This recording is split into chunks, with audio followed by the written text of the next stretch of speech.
Will. Aaron, how are you? I'm good. How are you doing? Doing great, thank you. I think our audience is probably pretty confused at who you are. So let's introduce you. And just so you know, I've got a behind the scenes person filming today. You're in the shot if you didn't know, but he's filming today, so you might see a little action behind me. Will, let's ask the question that we always ask our guests first so we can tell them who you are. Who are you? Why are you here? Hey, Aaron, appreciate the time. So, Will Fox, I'm the head of commercial banking at Bank of Blue Valley here in Kansas City. Here because we're fortunate enough to be a sponsor of your program, #1 program in Kansas City. Couldn't be happier. And congratulations to you on all your success. Well, we're missing somebody. We kicked somebody out to bring you in, which is pretty cool. But I want everyone to know he is sitting in the audience, tailgating for the icebreaker, which we're also going to switch up today, Will. So pretty excited. So we're so excited to have you here. Tell us a little bit about what you do at Bank of Blue Valley. So, as head of commercial banking at Bank of Blue Valley, I oversee our team of commercial bankers, our treasury management officers, and our commercial banking assistants. So, pretty much anyone that comes in contact with a company in Kansas City is I get the good fortune of working with here at Bank of Blue Valley. And you are on LinkedIn. People can reach out to you on LinkedIn, correct?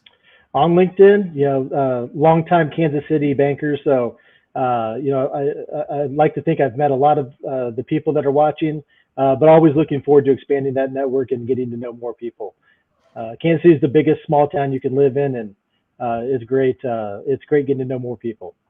Well, you're the only third co-host I've ever had, so I'm going to do my best at this. So if I start talking too much, you say, "No, Aaron, be quiet. I'm the co-host, Aaron. This is not." Hey, no, I'm just happy I'll be in the top 3 no matter what happens today. So that's good. Yes. I like that. Yes. All right. Well, let's do this. I always like people to tell us, who are you? Where are you watching us from? Get over in our comments and let us know. This is kind of a new show. We're going to start doing this once a month. We're going to have a shorter show. So today we've only got 30 minutes. So I know you're going to have amazing questions. Put them in the chat right now, because I can't promise you we're going to get to them if you do it towards the end of the show. But once a month, we're going to have these shows. Well, I don't know if you know this. We're doing this once a month. You're the first time. You're going to come on the first one. But we're going to have a really big CEO in town come on and kind of chat through their experience and kind of next level. Like this guy, I've been following our next guy for a long time. He's doing some pretty cool things. His job does not suck. I would say It does not suck. He's got some good perks to his job.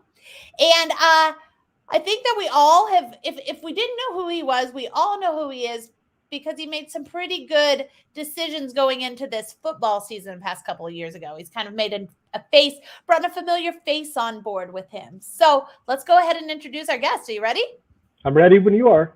All right. So today we have the CEO and president. He's all the things of Airshare, Mr. John Owen. How are you, John? Good. How are you doing? Good. I'm covering your face here for us. So I wanted to have that Bank of Blue Valley on there for a while, but when we're doing these 3 shows, this is the first time. I've got to find a new way to put the logo on there. So thank you for joining us. Thank you for having me. Listen, this is not something that I put in your questions, but you are more active than most CEOs on LinkedIn. Yes, a little bit begrudgingly. I love LinkedIn. I like the interaction. I'm not big on the self-promotion, but we love to get our name out there, and our brand is basically, hey, we're a private aviation company, and the more people that know about us, the better. And we just want to be involved in the process if somebody's looking for it. So yeah, I spend a good deal of time on LinkedIn. I actually met a lot of great people on LinkedIn too. So.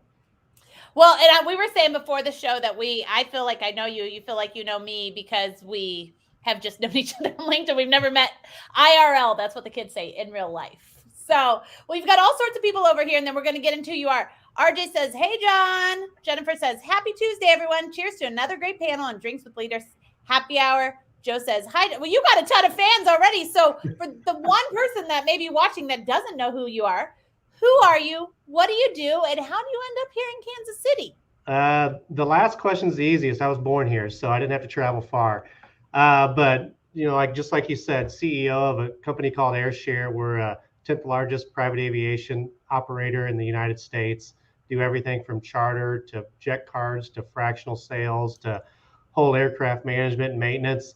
Operate about 50 airplanes, and yeah, as you said, I'd have to agree with you. My job doesn't suck. It's something I kind of stumbled into. I'm not a lifelong aviator like a lot of people in this business.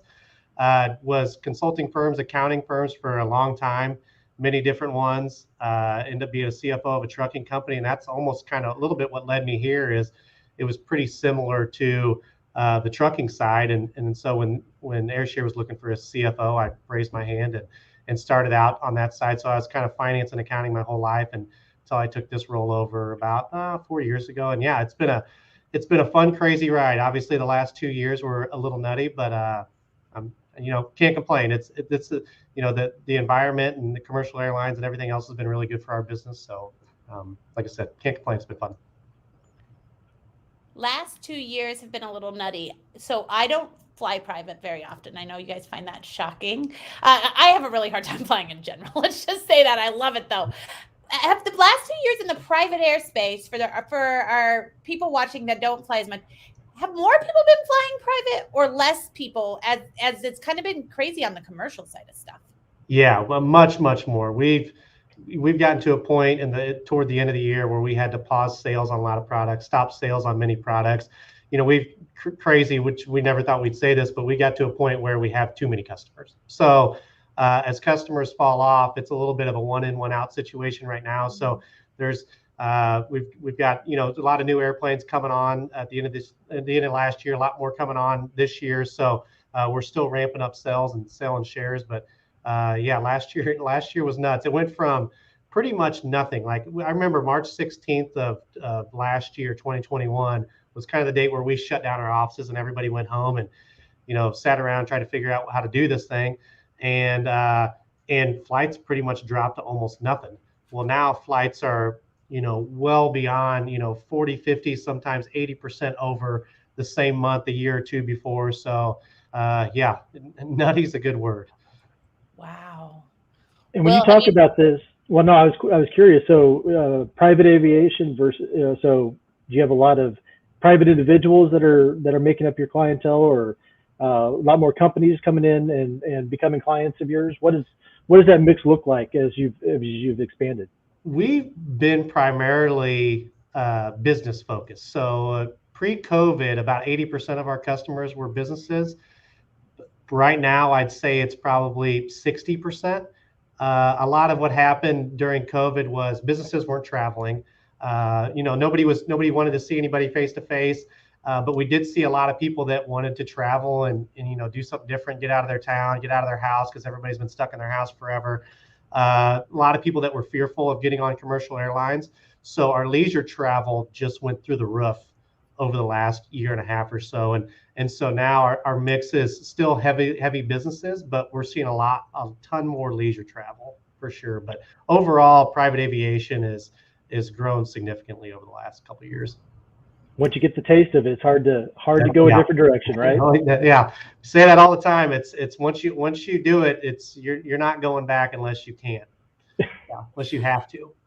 So COVID happened, but you also got a pretty famous Kansas City and start kind of becoming the face of your company.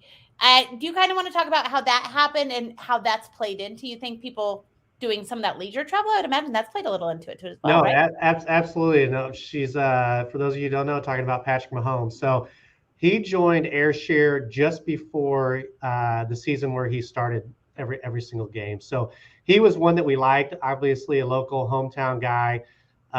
For people that have met him or been around him, I mean, you can't be a nicer guy. He's really genuine. Felt like he would represent our brand really well. So he became a share owner back then and has since extended his contract. And yeah, we have him for quite some time, and he's an excellent partner. And then he went on to MVP of the league, MVP of the Super Bowl, and so yeah, that one worked out well. But overall, he's the nicest guy you'll meet, and obviously a pretty decent football player too. Yeah, I feel like on social media, I see you tagged a lot in there. I mean, they're on planes a lot, right? Yeah. So Yep. I see you guys tagged. I was like, that's the guy from LinkedIn. Hold on, this is all starting to make sense together. Yeah. One of the fun things we've done for him, he's in his family's out of Tyler, Texas, where he's from. And then so one of the things that we love doing for them is we fly all his family from Tyler, Texas into all the home games and back home. So that works out well for them. They can come to all the games in Arrowhead Stadium. So that's a fun little perk of the deal too. Well, Yeah, and and it's great marketing tactic, right? Because they all tag you. Go ahead, Will. I was just going to say, Aaron. I mean, I think you brought up a great point. Patrick Mahomes is one part of it, but I think I see Airshare more than I know that I have in the last 2-3 years. Has there been a big increase in marketing, or has there been a change of how you've gone about your marketing practices, or am I Yeah, just late to the game? no, that's a great question. It's a complete change of philosophy, actually, which started before COVID. About 4 years ago, when I took over, we rebuilt the team, one of which was a new chief marketing officer. And, we had back then, we had a lot of people didn't know any idea who we were. We actually went under the name Executive Airshare, but we had another business called Executive Flight Services.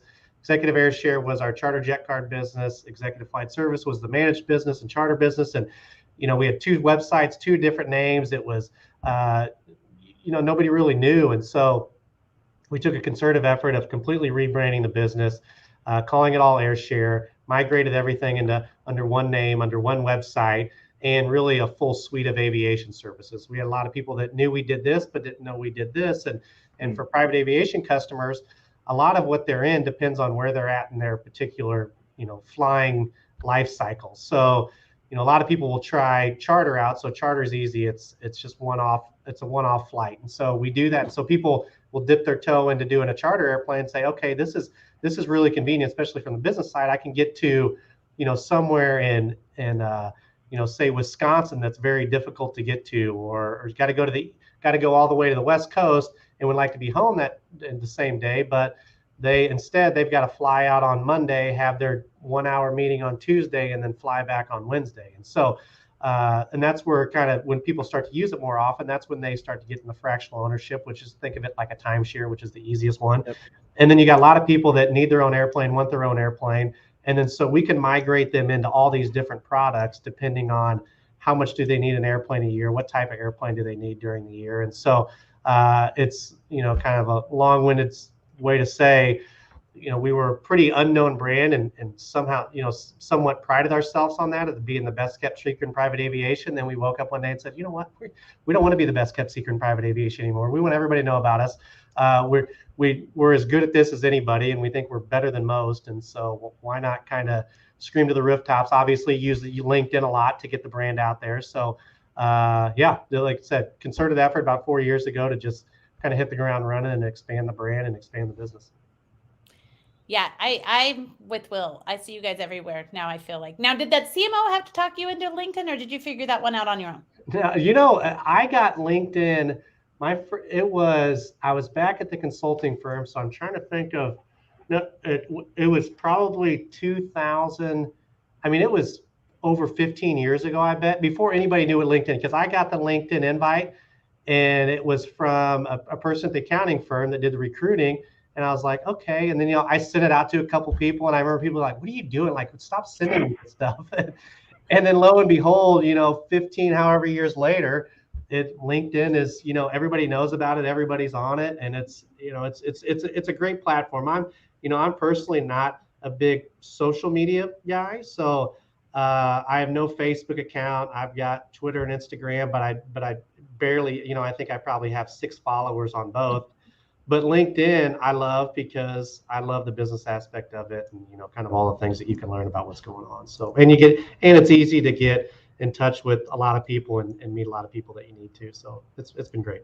I feel like that about alignable invites now. When I get those, I'm like, oh, what are you doing? So here we go. You got some more people here. We got Nick says he's pumped to hear John today, watching from LinkedIn. Celeste says she's the owner of Relief Muscle Manipulation and ready to learn pointers on how to level up. And nice job, Will. Oh, Joe's giving you some props.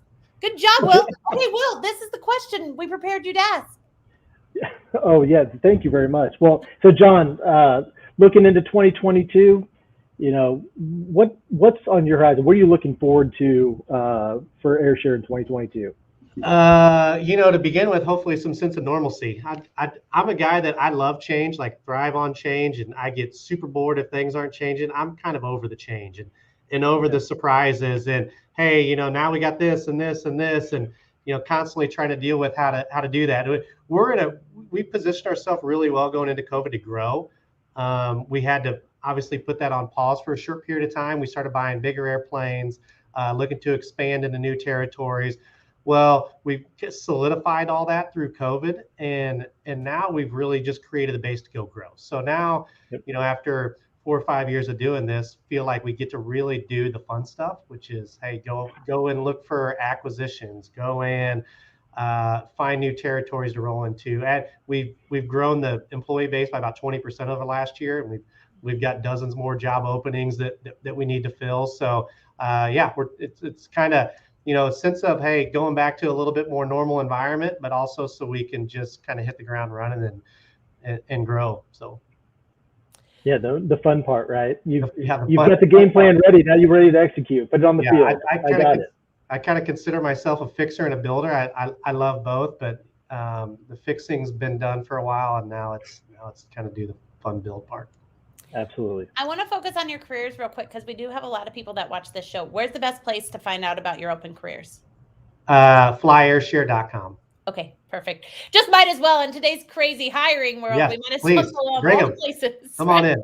Yeah, doesn't sound like a terrible place to work. Sounds pretty good. Well, speaking of that, so we give access to empty legs to all of our employees. So an empty leg, for those people that don't know about transportation, is when we move an airplane with no customer on it, that's free game for anybody. So being based in Kansas City, headquartered in Kansas City, but we've got bases all around as well.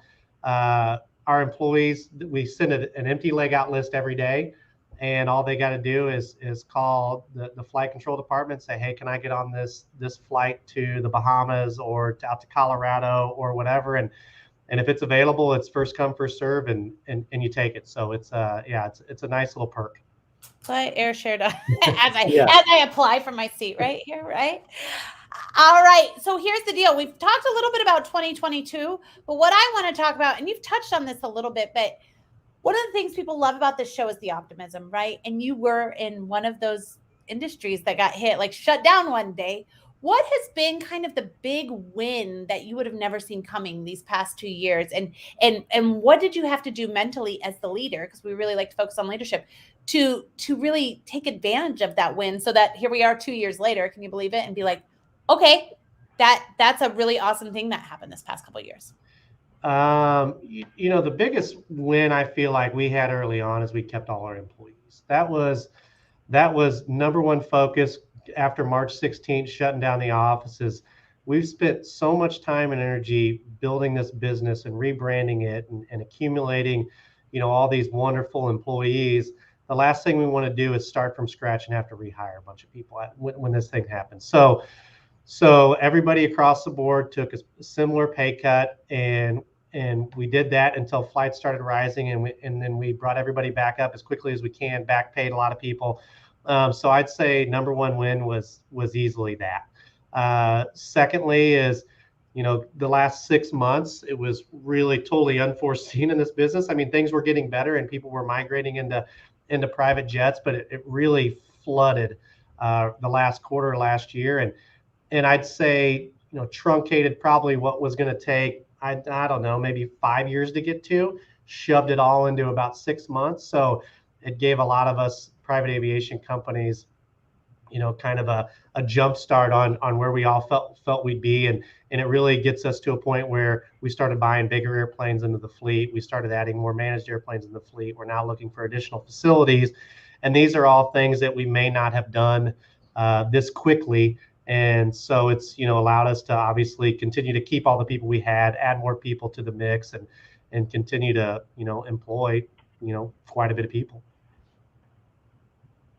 Will, I'm being quiet so you can ask a question. No, I love the answer because it's, finding the talent's the hardest, kind of the hardest part of any of these roles right now. So congrats on being able to keep the people you want and be able to stick through that. And you have to have quite a culture if everyone agrees to take a bit of a haircut for the greater good. And that's a pretty cool thing to be able to a pretty good cool story to be able to tell. So congrats on that. Thanks. Thinking about that though, you got to be in a unique spot. You're really looking for some specialized employees that come into play. I mean, you've got a lot of finance and knowing a little bit of your team, you've done a great job recruiting talent in all different parts of the business. But pilots, is that a space that's kind of very competitive right now, or is there a lot of pilots available due to less commercial flights? What do you see on that front? Early on, it was easy because the commercial airlines were laying everybody off, and then so for a brief period of time, the pilot job market was easier. Now it's extremely competitive again. We actually just went through and gave our pilots across the board about a 20% pay increase, because for us, the pilots are the front lines of our business. They're the people that are interacting with our customers every day. And so it's very important to us. I think we've got like maybe, I don't know, 10 to 15 more pilots we'd love to hire right now. And we could do that tomorrow if we wanted to. I mean, you can find people to fly the airplanes. It's the service aspect that's so important to us. So we get a lot of resumes, and hey, they qualify on paper, but then they go through day-long interviews here with multiple people in the office. And if you fail, and if you dip your fries in somebody else's ketchup, or you say it's hey, you're done. And it's because what's the most important to us is the customer service aspect of it. So we pride ourselves in, we'd rather have less pilots but top notch than enough pilots and really dilute the workforce and the experience for our customers and frankly our employees. The pilots are flying with each other each and every day. So having that cultural fit is also important, because when you're sitting in the cockpit with somebody for 4, 5, 6 hours in a given day, we hope that we're bringing in people that you like to hang out with. Yeah, exactly. So they go through day-long interviews, Mm-hmm. and I imagine you're one of the last interviews they make too, right? You know what? I'm not even a part of it. You're not even a part of it. No, because our operations staff, our COO has been here 18 of the 22 years we've been here. One of our VPs has been here, I think, 16. So we have a ton of tenure on the operational side of the house, and to where I think I'd probably be too nice and let too many people in. And so they purposely probably don't let me in, because I've got a little softer spot. And they're like, hey, we're sticking to the way we do this. And I'm like, I finally learned my lesson a long time ago. I'm like, I'll stay out of it. The people you bring in are unbelievable. So you don't need me messing up that. All right, then I'm going to switch gears real quick. I'm going to change my question. So you were formerly the CFO, correct? Yep. So a lot of times you don't see the CFO go over to the CEO just because of the skill sets. It's two very different skill sets. So talk about that, like how that adaptation went, and then how now do you interact with the new CFO as the former CFO? I think that would be hard for me. I'm kind of a control freak. You'll have to ask him. I'm sure he gets annoyed with me, but no. So this is a very financially intensive business, as Will knows. We've had a lot of conversations with Bank of Blue Valley, and and you can't really make mistakes. And so, I had the fortune of sitting here for about a year plus as a new CFO, strictly analyzing the business and what can we do, how can we be more efficient. And so when our old CEO left, we had some new owners that are very financially minded, and sat and talked with them and talked about, hey, these are the things I'm seeing. These are the things that, I think we should be doing. And we really just saw eye to eye. It was, you have a lot of private aviation businesses that are run from lifelong aviation people that really like planes. And there's a lot of really good ones out there. But, it's one thing that we've really liked is we've got a great mix of non-aviation and aviation tenured folks.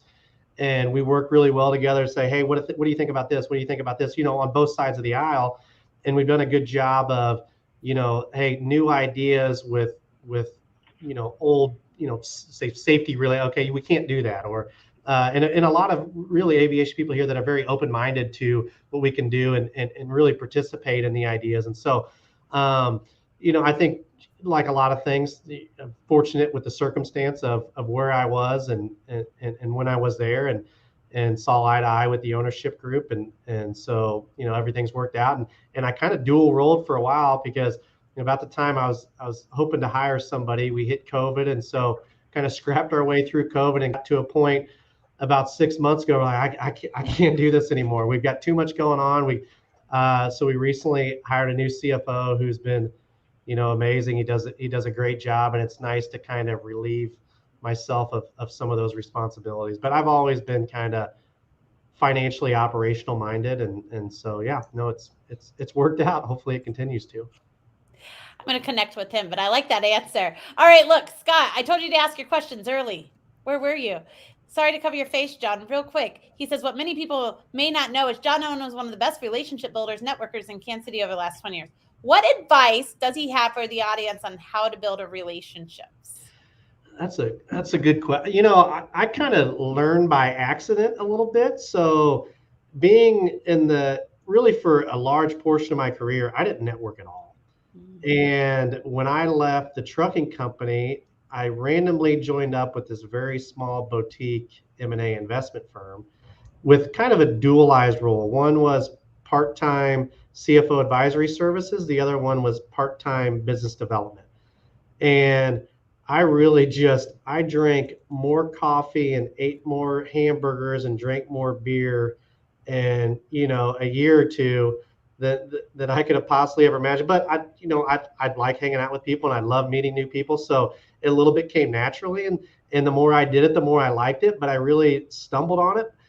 My thought is you go to anything and everything and meet anybody and everybody. I mean, Scott is somebody I met early on in the process, and he was great at, introducing me to various people. And I really almost never said no for a few years. And sure, you waste a lot of time meeting people, but then you go to a lot of lunches or happy hours thinking it's going to be a total waste of time, and it ends up being, amazing. So my thought is if you like it, meet as many people as you can, however you can, and then it just starts naturally occurring. Then it's, then you almost feel like everybody, and it's been fun. But I think I got lucky and just kind of got tossed into it. But I just say, meet anybody and everybody. That if you're early on in it, meet everybody. I like it. It's interesting you say this, and just Aaron, John's a modest guy, but before I can't even remember, John, where we first got connected, but a lot of it I think was John has always been one of the guys willing to make an introduction for someone else when it didn't directly benefit him. I knew John to be somebody who was open to helping other people who are looking for board members, future executives at their company, whatever it may be. John was always willing to connect somebody and be open to trying to help with introductions. So I think maybe it's karma has worked out well for John as he helped so many people in town. Yeah, I mean, I'd say karma's working out for you. I would totally agree with Will on that. I wanted to point this out. Celeste, I personally know Celeste, and she is 1 year into being a business owner. She's amazing. But I just wanted to share your advice. Yes, I'm looking to hire my first hire, and my standards for customer service are top priority. So just because I know Celeste, that probably hit with her. So just so you know, what you said today is hitting people over here. All right, guys, because Scott's not here, and we're going to do this going forward, Stu, when he is here. We're going to switch it up. No more icebreaker. I am over the icebreaker. So real quick, I'm going to ask you one last question, and then we're going to be done. But you got to choose. You get to choose A, B, C, D out of those, John. A. Okay, this is called Kansas City sports history. Let's see. In 2011, Royals reliever Joaquim Soraya, I hope I'm saying that right, tried to distance himself from the nickname in response to a wave of violence in his home country. Do you know what that nickname was? You got it, John. What is it? This is embarrassing. Will, you got to help me out. The Mexicutioner. Yes, you guys win. I don't know how I didn't know that. Yeah. That's all right. Too many important things on your mind. Too too many actual important things on your mind. I didn't know it either. Keep tuning in for all your Kansas City history. John, we want to thank you so much for coming on. Thank you so much for everybody that watched us. This was amazing. I've been following John. I'm like fangirling over here. Make sure you're following him along on LinkedIn. Will, you did a great job at co-hosting. Thank you so much. Sometimes I get nervous, but you really killed it. Well, thanks for having me. I enjoyed it. A lot of fun. Next was Will. He's over at Bank of Blue Valley, and we'll see you same time next week. Bye, guys. Thank you. See ya. Thanks, everyone.